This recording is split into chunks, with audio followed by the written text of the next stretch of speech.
Video اگر اچھی فضائل لگے اعمال کی تو تعلیم ویڈیو شروع ہو کو رہی ہے۔ لائک بسم کیجیے اور اللہ چینل الرحمن کو الرحیم۔ سبسکرائب کیجیے۔ حضرت عمر رضی اللہ عنہ تعالیٰ عنہ کی ایک مرتبہ عصر کی نماز جماعت سے فوت ہو گئی، چھوٹ گئی، تو انہوں نے اس کی تلافی میں یعنی بھرپائی میں ایک باغ جس کی قیمت 2 لاکھ درہم تھی صدقہ کر دیا۔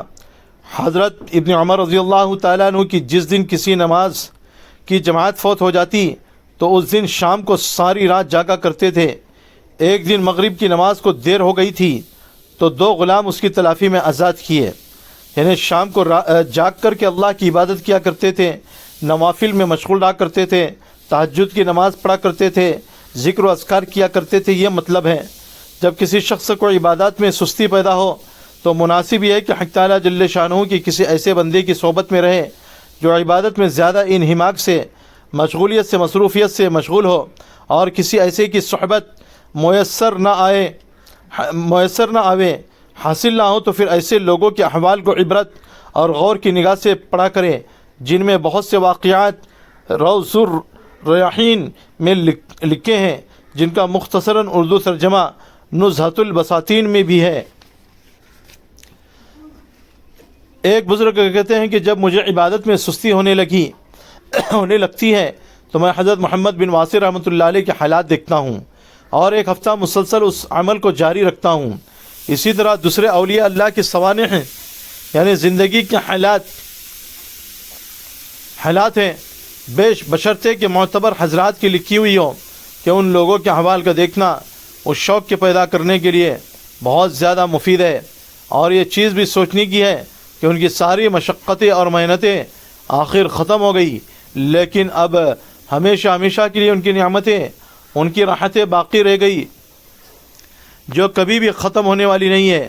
کس قدر حسرت ہے ہم جیسوں پر جو ان احوال کو جانتے ہیں اور دیکھتے ہوئے بھی دنیا میں کمانے میں اور دنیا کی لذتوں میں مشغول ہوتے رہتے ہیں، اور ان ہمیشہ کے مزے اڑانے والوں کے حالات سے بھی نصیحت نہیں پکڑتے۔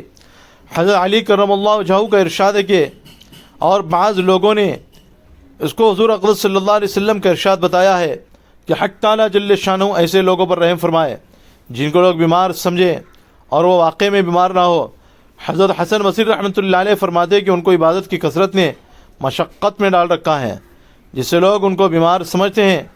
ان کا یہ بھی ارشاد ہے کہ میں نے ایسے حضرات کو دیکھا ہے اور ان کی صحبتوں میں رہا ہوں جن کو دنیا کی کسی چیز کے آنے سے خوشی نہ ہوتی تھی، جانے سے رنج نہ ہوتا تھا۔ ان کی نگاہ میں دنیا کے مال و متاع کی حقیقت اس مٹی سے زیادہ ذلیل تھی جو جوتوں میں لگی رہتی ہے۔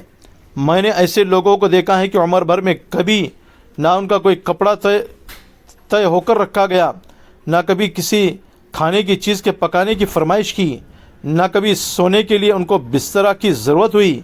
زمین پر لیٹے سو گئے، زمین کے اور ان کے درمیان میں کوئی چیز بھی آڑ نہ ہوتی تھی۔ وہ لوگ اللہ کی کتاب پر عمل کرنے والے تھے، ان کے نبی صلی اللہ علیہ وسلم کی سنت کا اتباع کرنے والے تھے۔ جب رات ہو جاتی تو ساری رات پاؤں پر نماز میں کھڑے رہتے یا زمین پر اپنے منہ کو سجدے میں بچھا دیتے، اور ان کی آنکھوں سے ان کے رخساروں پر آنسوؤں کی لڑی بندھی رہتی۔ رات بھر اپنے رب سے باتیں کرتے رہتے۔ صحیح حدیث میں آیا ہے کہ نمازی آدمی اللہ تعالیٰ سے باتیں کرتا ہے، عذاب سے نجات کو اپنے مولا سے مانگتے رہتے ہیں۔ جب کوئی نیک کام ان سے ہو جاتا اس پر اللہ تعالیٰ کا بڑا شکر ادا کرتے ہیں، اس سے خوش ہوتے ہیں اور اس کے قبول ہونے کی دعا کرتے ہیں۔ جب کوئی بری بات ہو جاتی ہے اس سے بہت رنجیدہ ہو جاتے ہیں، اللہ سے توبہ کرتے ہیں، معافی کی دعا اور استغفار کرتے ہیں۔ اسی حال میں انہوں نے اپنی عمریں گزار دی۔